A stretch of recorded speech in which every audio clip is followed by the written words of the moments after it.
time to Micro Radio. Welcome. Hello, everyone. And it's Monday evening, and I hope your day has been spectacular and the start of your week is off to a rolling good start.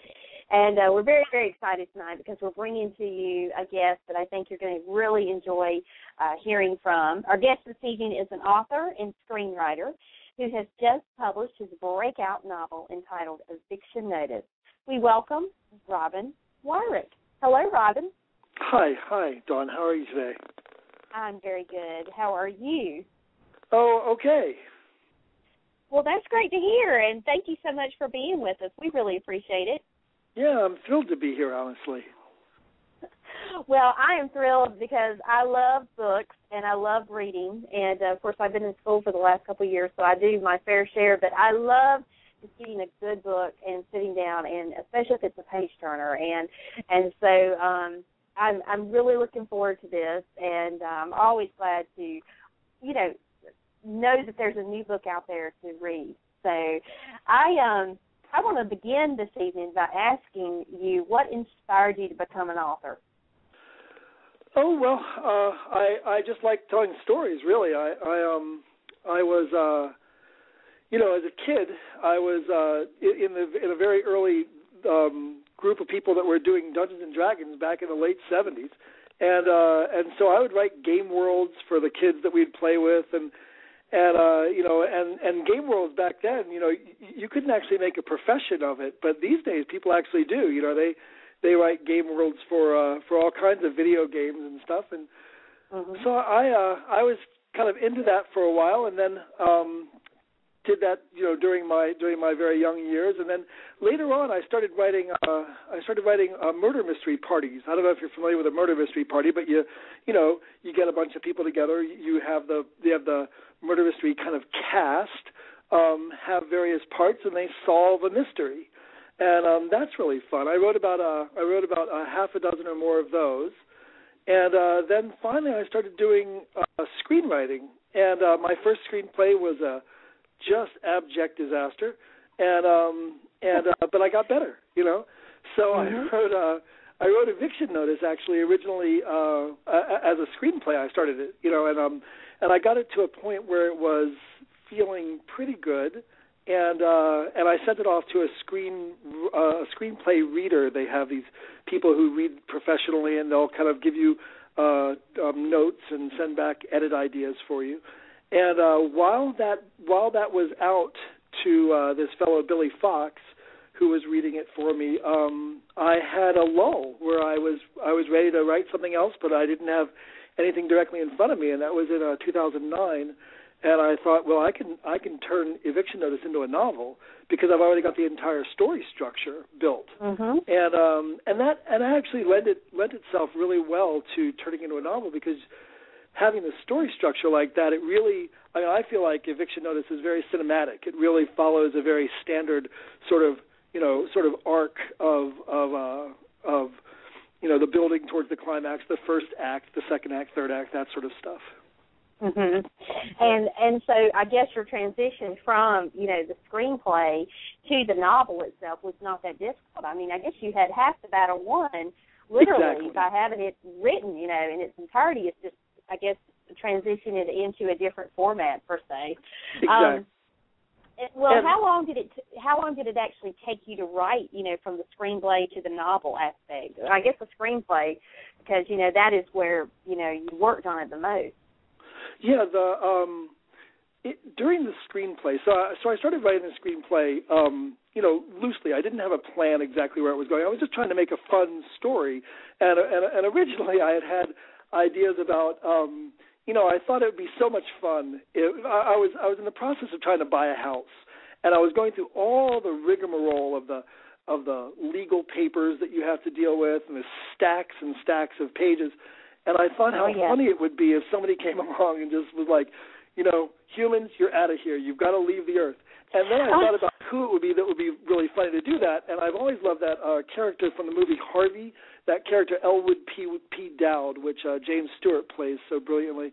And so I imagined kind of this guileless innocent coming and saying, well, it's my job to let you know that you're all on your way out here, and now I'm going to kick you out very shortly, and, just make sure if you have anything you want to say about it, go ahead, and this is the time to tell me. And I thought that was a hysterical concept, and so I wrote that up, and then I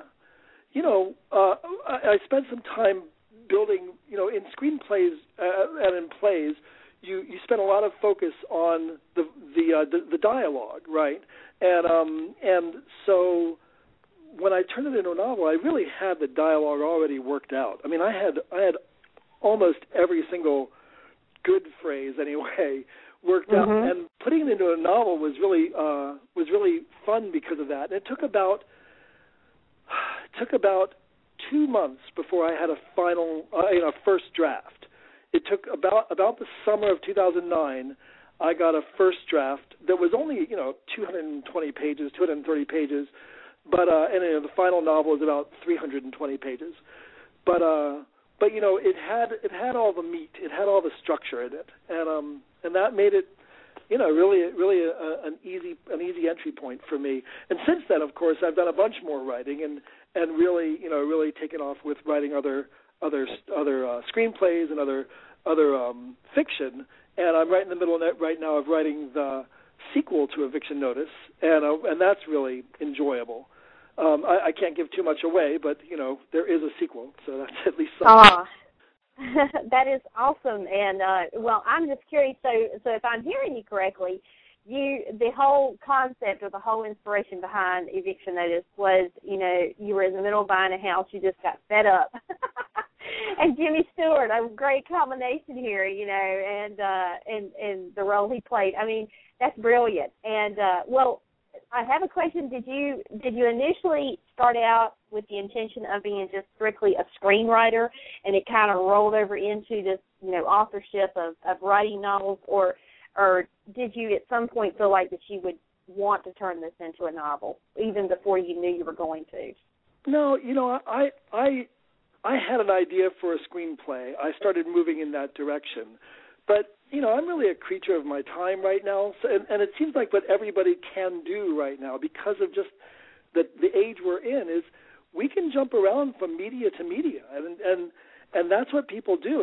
It's really remarkable to feel like there is kind of this movability, this alacrity between different genres and different media, and you have people mashing up all kinds of things, and so you have people who are novelists and they become screenwriters, they become musicians, and Keanu Reeves has a band, and it's like everyone just does their thing, and it's really an exciting thing to be a part of that. To feel like you're not hemmed in to one expression, and that's really exciting. I'll tell you, if I could just tangent for a second. My father was a journalist, and he was a pretty big award-winning journalist. He won the George Polk Award and the Nieman Fellowship and the Hayward Braun Award, and really had some big stuff under his belt. And when he retired, he started writing books. So it just you can go any direction. Oh, and and that's it's so true what you said about social media. It's so interchangeable now because the sky really is the limit. I mean, you really you do not have boundaries like we had even a mere 10 years ago. Exactly. Things have evolved in such a vast way that now, if anybody has a product or a brand or a book or whatever it is, I mean, social media is the place to be, because you have so many different places to promote yourself and what you're trying to get out there, and that's the beauty of it.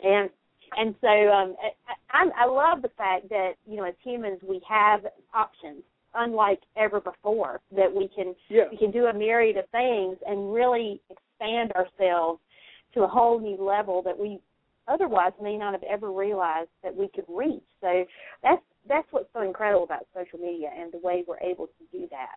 And then the connections and the networking as a result of, the commonalities between what we have with others that have the same sort of concepts in mind. It's really incredible. Now, I'm interested to know, did you choose the sci-fi genre, or did it choose you?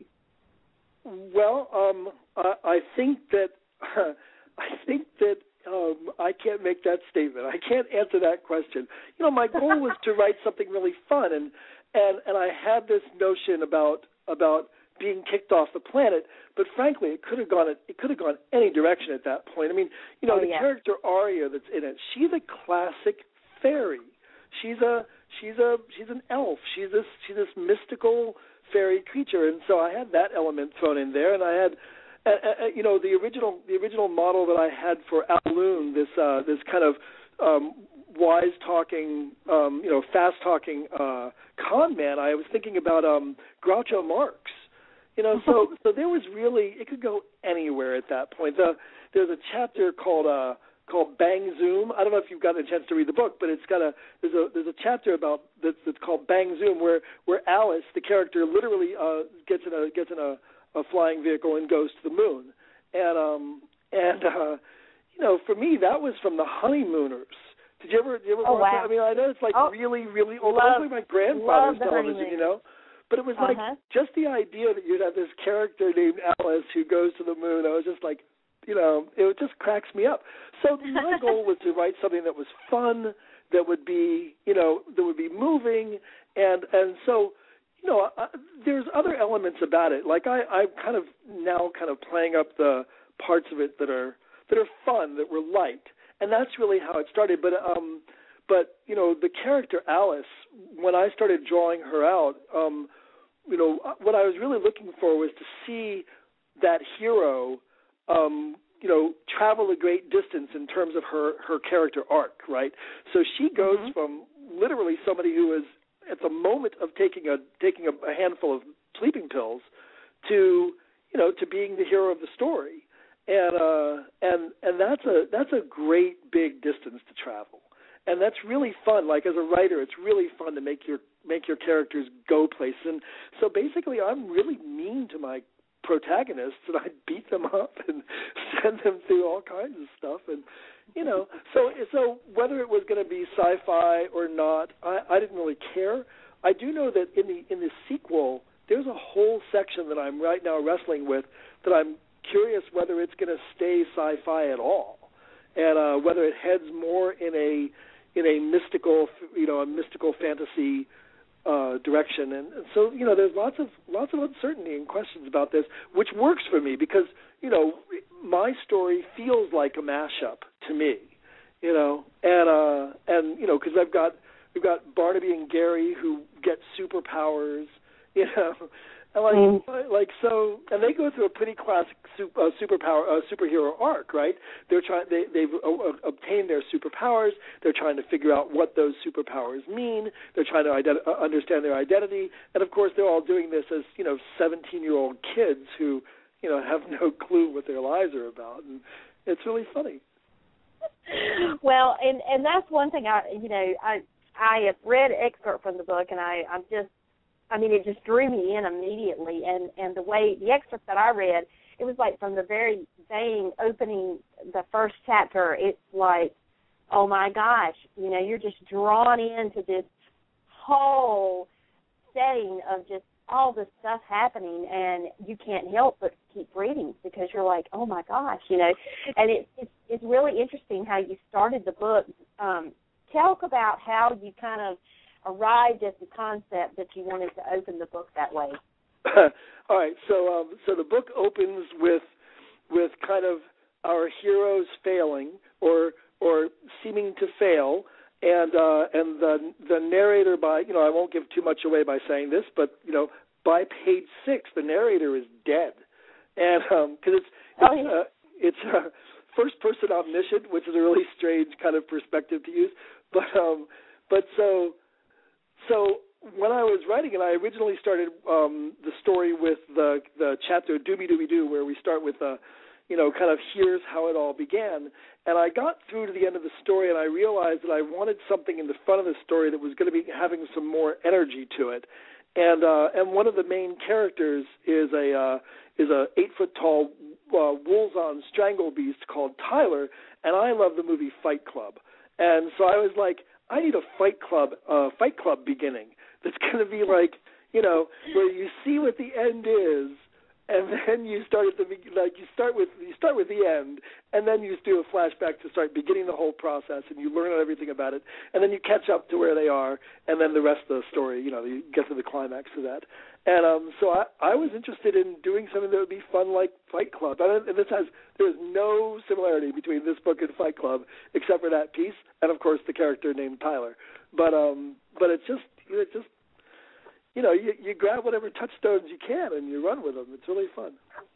Well, and I love how you did that because I know for me it just pulled me in immediately, and I love books that open that way because to some readers, they may scratch their head and go, why does it seem like the story is starting in the middle, right in the midst of all of it going on? But, there's always, it gives you just that inclination to want to keep reading to see, okay, this is going somewhere, but where's it going? And you don't know until you read. And right. So I thought it was a brilliant way to open the book so that, readers would just immediately be sucked into the story, because it was not like a build, like it just started in a place where you in the beginning kind of place. It just jumped right in the heart of it. But then, you've got like that backstory that kind of ties it in and brings the reader to the aha moment of, oh, okay, I understand now what was going on in the beginning. Yeah. And that's just brilliant. I think that's the mark of your brilliance as a writer. And so one of the things that I was curious about there, and this is not to give anything away, but obviously on the cover, there are crop circles. Sure. And of course, your book is in the description. It talks about these kids are doing all kinds of crazy things. They're creating crop circles as a high school prank. And so one question I have for you is, how did you come upon the idea of using Iowa as a setting for the book? And also, what kind of prompted you to go with the whole crop circle thing?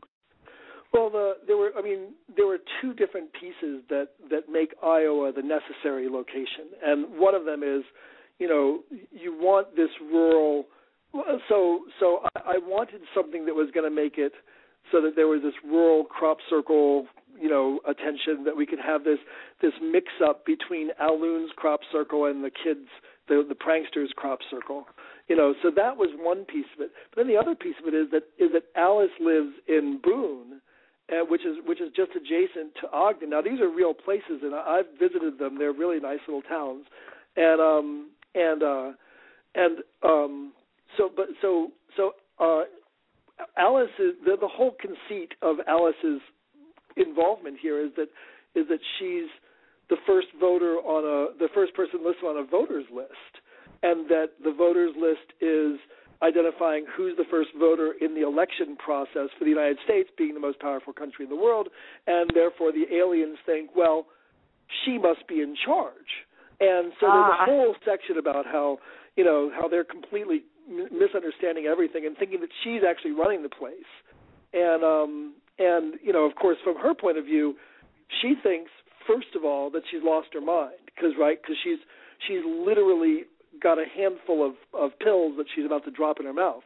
So she's figuring, okay, life wraps up nicely. Just before you die, you lose your mind, and that those crazy things then come and help escort you out of the world. And so that's kind of her perspective of all this until they more or less persuade her that that her insanity is in fact real, and the conditions that are horrible that she's seeing are in fact going to be something she has to deal with. And but so those things, I needed those pieces of it to be Iowa. I toyed around with the idea of going, more of a larger city like in Los Angeles or in New York, and none of those just felt right because I wanted Alice to be someone. When I was writing the book, I really had an affection. If you ever saw the movie Junebug, it was really a breakout role for Amy Adams. And I just loved her character, and I felt like there was something brilliant and again, for me, guileless, which is a characteristic I really love in literature, or in some characters, And so she has that. She is honest, and that's something which felt small town to me. It didn't feel like I could go a big city. So that all kind of brought it together. It seemed like Iowa was the place to go, and that I think really works, because then you can have all kinds of stuff happening, and you don't have to kind of account for, you know, the large urban environments that would be affected by those things. You know, you could have people be lost, for instance, which the boys Barnaby and Gary end up lost at some point for a couple of hours, because they're wandering these empty, wide fields of corn, and they don't really know where they are. And you couldn't really do that so easily in an urban environment. It's too easy to get information. Oh yeah, definitely. Yeah. And again, you know, for the kind of book that it is, I think the setting was absolutely perfect. I don't know that it would have worked as well if it had been a big city, although, you know, that would have been interesting to kind of muddle through, you know, to make it all work. But I think that's perfect because it just fits. And I have a fun question for you. Do you believe in the existence of crop circles? I mean, you know, there's been so much talk about it, and you read a lot of stuff about it. And I've always been mixed. I don't really know whether I believe it, because, you know, you see the aerial photos of crop circles, and the ones that I've seen, I'm like, is this computerized? You know, you really have to wonder if it's generated by computer or if it really, in fact, is, you know, something that is man-made. It's just always intrigued me. Let me just tell you, my publisher's answer is absolutely, I believe in crop circles. No, I mean, you know, I think that I went with fiction because fiction's fun.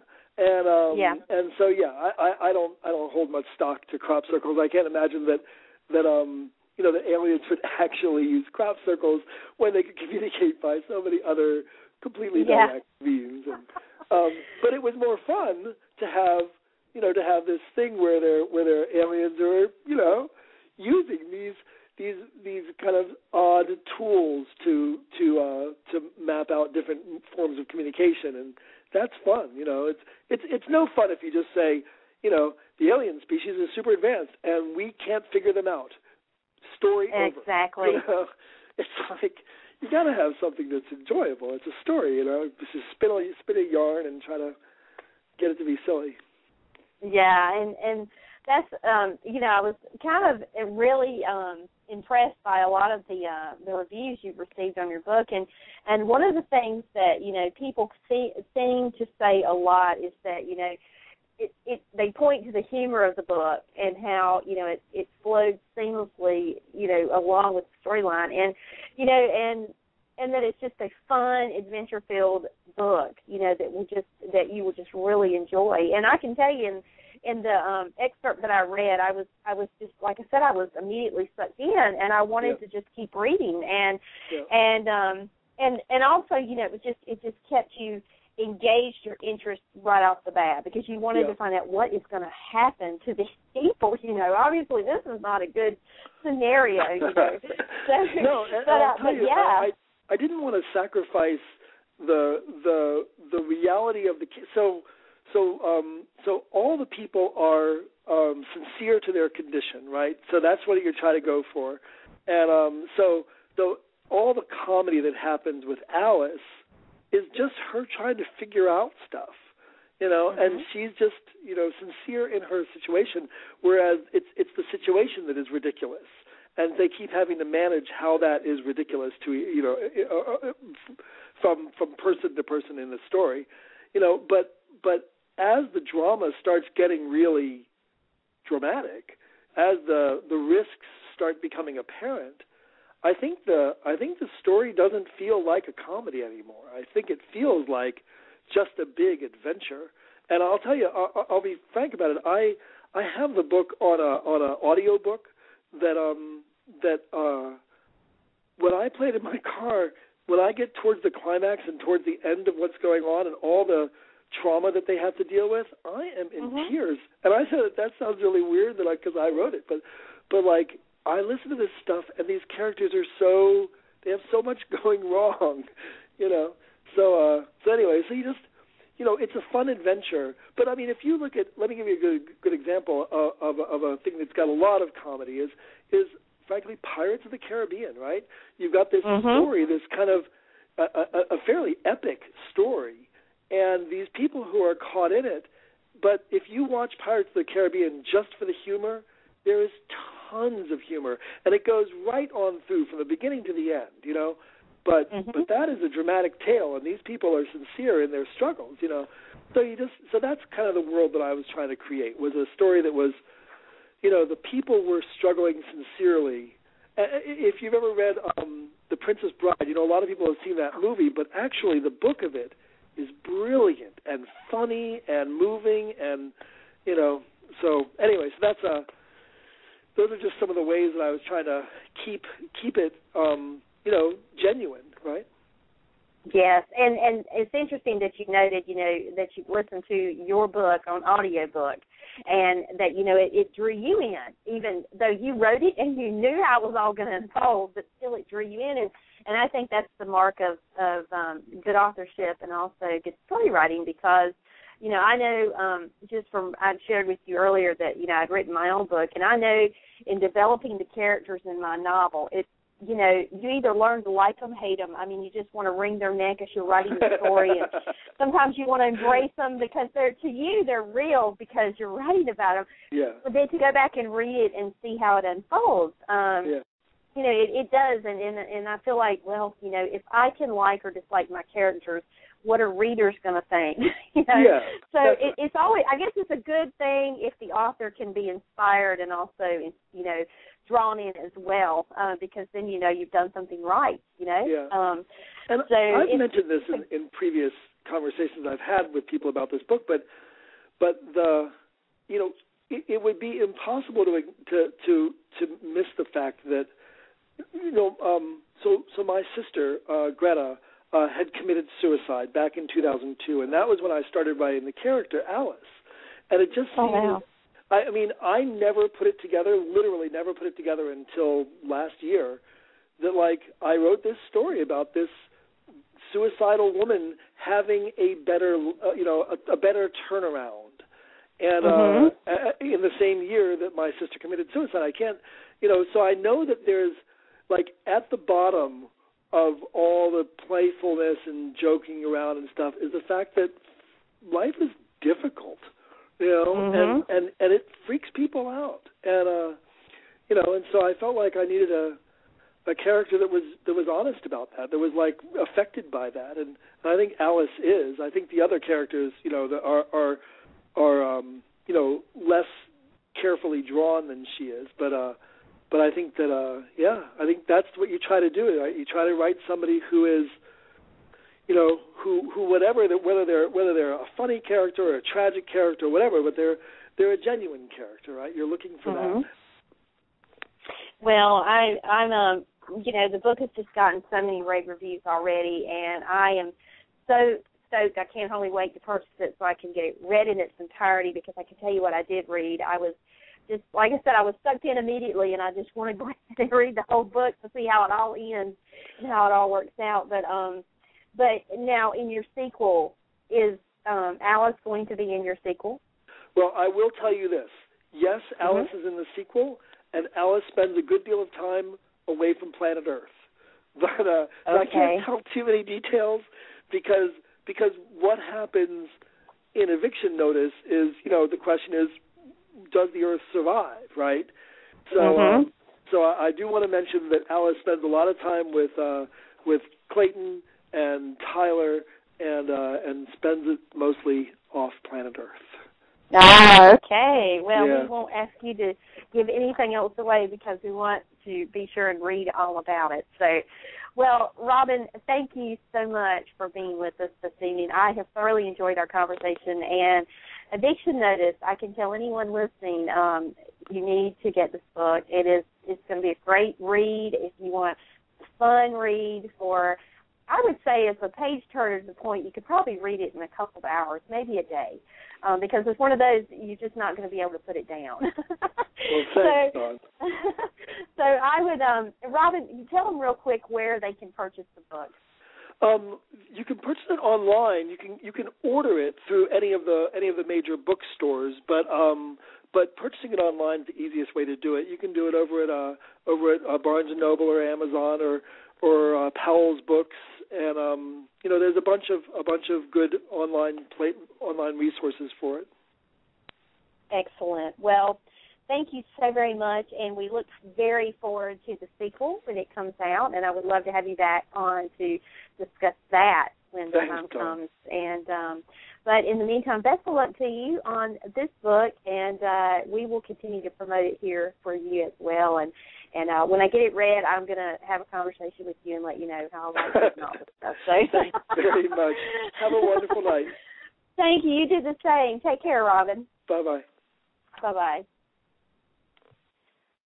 Ah, what a delight. We've been speaking with Robyn Wyrick tonight, the author of Eviction Notice. And if you're a big sci-fi fan, or if you like, stories that are funny and have an element of humor and what have you, you will enjoy this book. I can tell you the reviews that I've read and the excerpts that I read, it is definitely a must-read. It is one of those that, like I said, you will get sucked in from the very get-go, first page even. And you'll want to keep reading to see how it's all going to end. So that was great. And you can actually find his book, as he said, on Amazon and all the major booksellers. You can order it online. So please, if you're an avid reader and you're looking for something new, I highly recommend Eviction Notice. All right, that is going to about wrap our show for this evening, and we want to thank everyone for joining us. And if you're brand new to our program, thank you for being here and welcome aboard. We hope that you will be back again with us. And so enjoy the rest of your evening and have a great day tomorrow. We'll be back again later on this week. So take care, everyone, and good night. Tonight's show has been brought to you by One taste of Main Street Cake Shop, baked from scratch, custom-made cakes and cupcakes, and you'll be hooked.